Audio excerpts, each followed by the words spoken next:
J'ai enregistré 235 épisodes de ce podcast. 235. J'ai parlé des baïnes, de l'hydrocution, des zones de baignade, de la panique en eau libre, de la peur de l'eau chez l'adulte. Mais je n'ai jamais consacré un seul épisode à la noyade. Pas une fois en 235 épisodes. Alors que je suis maître nageur sauveteur depuis 2014 et nageur sauveteur depuis 2013. Samedi, c'est la journée mondiale de prévention contre la noyade. Je trouve que c'est l'occasion parfaite de réparer ça. Bonjour et bienvenue sur Swim Smart, je suis Théo, éducateur sportif, coach en natation et ici je t'aide à intégrer la natation dans ta vraie vie. Aujourd'hui un épisode un petit peu différent, on va pas travailler ta technique. On va parler d'une journée qui existe depuis très peu de temps, dont presque personne ne connaît l'existence et qui dit quelque chose d'important sur la façon dont on traite l'eau dans nos vies. 3 choses, d'où vient cette journée et pourquoi elle a fini par exister, pourquoi elle compte, y compris pour toi qui sais nager. Est-ce que moi, avec Swim Smart, j'en fais samedi? Et si tu stagnes, si tu n'arrives pas à progresser en natation et que tu veux commencer à reprendre le contrôle de ta natation, et créer un petit diagnostic, 10 questions, ça te prend 3 minutes et ça te sort le profil de nageur adulte qui stagne. Et tu reçois directement le plan d'action, quoi faire, comment faire, et même une petite playlist des épisodes qui vont t'aider le plus. C'est sur swimsmart.fr/diagnostic, c'est en ligne, c'est gratuit, c'est fait pour t'aider. Nous, on se concentre sur la journée mondiale de prévention de la noyade. C'est parti.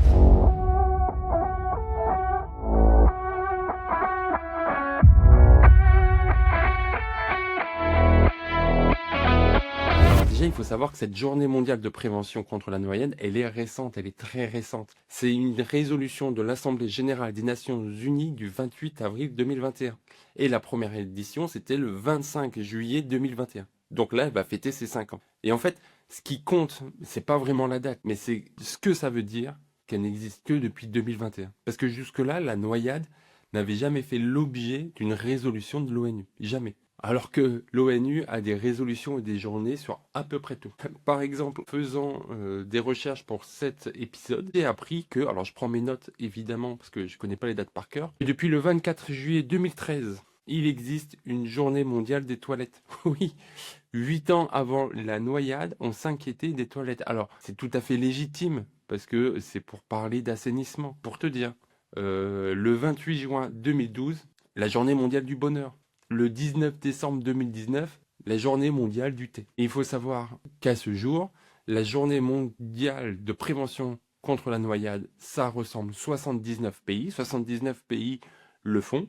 La journée mondiale des toilettes, il y a une centaine de pays qui le fait. Et là, la question, c'est pourquoi si tard? Pourquoi on a attendu autant de temps pour mettre, alors j'allais dire à l'honneur, mettre d'importance la noyade? Parce que j'ai l'impression, et là c'est que des suppositions évidemment de ma part, mais parce que la noyade a longtemps été rangée du côté de l'accident, du fait divers, la fatalité de l'été. En mode, c'est l'été, il y aura forcément des noyades. C'est une tragédie individuelle, alors que plutôt qu'un problème collectif. Et c'est ça la clé de lecture, c'est ça le problème, c'est qu'une fatalité, on ne peut pas la prévenir. On ne peut pas faire en sorte que ça ne se passe pas. On peut juste la déplorer. Alors, le thème de l'édition 2026, je ne vais pas te le faire en anglais parce que mon accent anglais est déplorable, c'est d'être tous unis pour inverser la tendance, pour inverser la marée.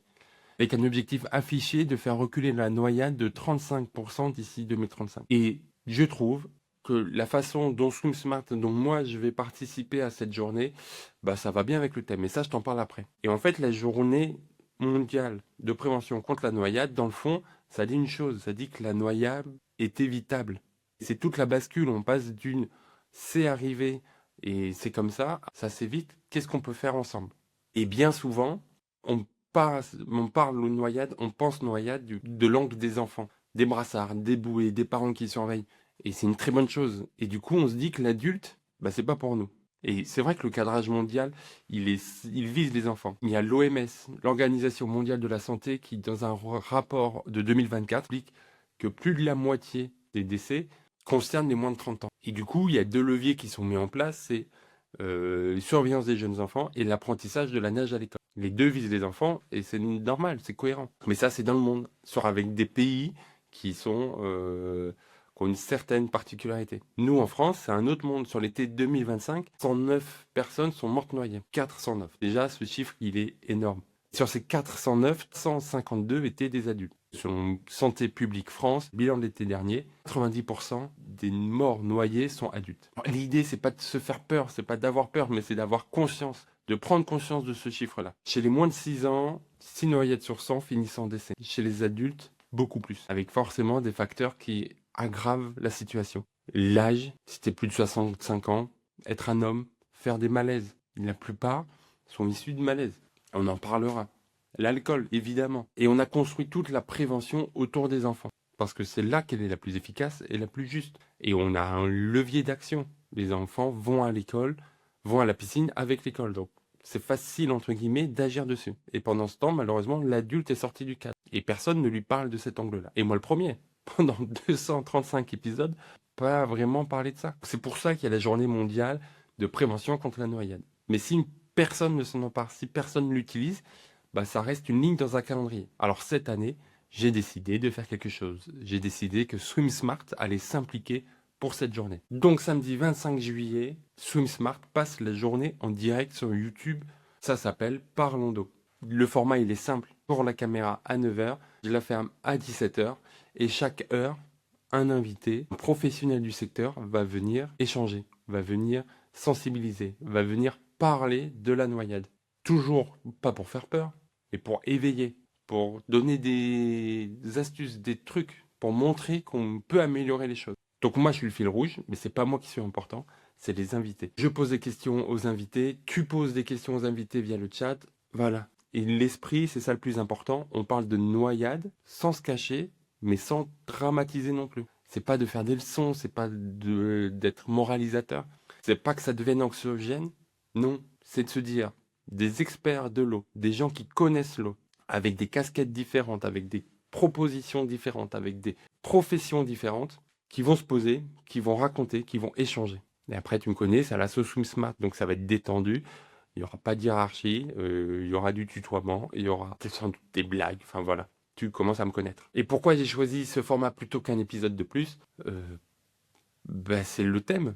Le thème, c'est uni pour inverser la tendance. Donc je me suis dit, pour être uni, il faut être plusieurs. Après aussi, parce que ça va me donner un peu plus de visibilité, je te mens pas. Mais un sujet aussi important, il faut plus d'une voix. Un sujet aussi important, ça demande plusieurs regards. Un sujet aussi important, ça demande du temps. Un épisode de 15-20 minutes comme je fais là, moi je pense que c'est important. J'espère que toi, si tu entends ça, tu penses que c'est important. Mais 1 heure d'échange, mais une journée de live, ça va permettre d'aller plus en profondeur. Ça va te permettre de donner plus de concret, plus d'astuces, plus d'importance. Et là, tu demandes qui sont les invités. Je les connais pas tous encore. Je suis encore en phase de recrutement, entre guillemets, au moment où j'enregistre. Mais il y a du lourd. Il y en a qui sont déjà venus sur Swim Smart. Il y a Lucas qui, en tant que formateur, va amener son regard sur qu'est-ce qui est fait en ce moment pour que les maîtres nageurs transmettent, mettent leur pierre à l'édifice. Il y aura Cindy Lefebvre qui a traversé la Manche, qui va nous parler d'inclusion en mode, on parle souvent de la noyade, mais qu'est-ce qui est fait concrètement pour éviter que les personnes en situation de handicap puissent vraiment lutter contre la noyade. Il y aura, alors c'est pas encore officiel, je suis en train de contacter, j'ai des contacts à l'international, j'ai des contacts avec la fédération, voilà. C'est le genre de sujet, quand tu les invites, forcément, tout le monde est partant parce que c'est le cœur du métier de chacun. Notre mission de service public, c'est de lutter contre la noyade. C'est d'essayer de prévenir au maximum. Donc voilà, ce jour-là, il y aura ceux dont c'est le métier, ceux qui l'ont vécu, ceux qui l'enseignent. Il y aura une journaliste qui a appris à nager à 60 ans. Il y aura des gens du secteur aquatique, il y aura des professionnels. Et toi, en tant qu'auditeur, tu as ta place. Viens, écoute, pose des questions dans le chat. Donne l'importance que cette journée mérite. Et si tu ne peux pas être là, alors déjà, tu n'es pas obligé d'être là de 9 h à 17 h. Tu peux être là, faire un petit coucou, écouter un petit peu et puis repartir. Mais si tu ne peux pas être là, chaque intervention deviendra un épisode de ce podcast dans les semaines qui suivent. Parce que une journée de prévention contre la noyade, c'est bien, mais c'est tous les jours. Donc voilà ce que je voulais te dire aujourd'hui. Cette journée existe depuis 2021 seulement, parce qu'il a fallu tout ce temps pour arrêter de considérer la noyade comme une fatalité de l'été. Elle est cadrée autour des enfants pour de bonnes raisons, mais en France, 9 noyades mortelles sur 10 concernent des adultes. Et à ces adultes-là, j'ai l'impression que personne ne parle, moi compris jusqu'à aujourd'hui. Donc voilà, samedi, on va essayer de faire un pas ensemble, une journée entière pour parler de l'eau, franchement, pour parler de la noyade, franchement, sincèrement. Et si toi, tu ne sais pas vraiment où tu en es avec l'eau. Si tu n'arrives pas à mettre des mots sur ton rapport à l'eau, et ben il y a le diagnostic. swimsmart.fr/diagnostic, 10 questions, 3 minutes, et tu as ton plan d'action pour reprendre le contrôle de ta natation, pour remettre du plaisir dans ta natation. Tu retrouves le lien dans la description. Moi, je te dis à samedi, et doute plus que les autres épisodes, s'il te plaît, partage cet épisode, partage le live de samedi. Voilà, c'est une mission d'utilité publique de prévenir des noyades. Et c'est ce qu'on va essayer de faire tous ensemble ce samedi. Je compte sur toi, on se retrouve là-bas. Je te dis à très vite, passe une bonne journée, salut!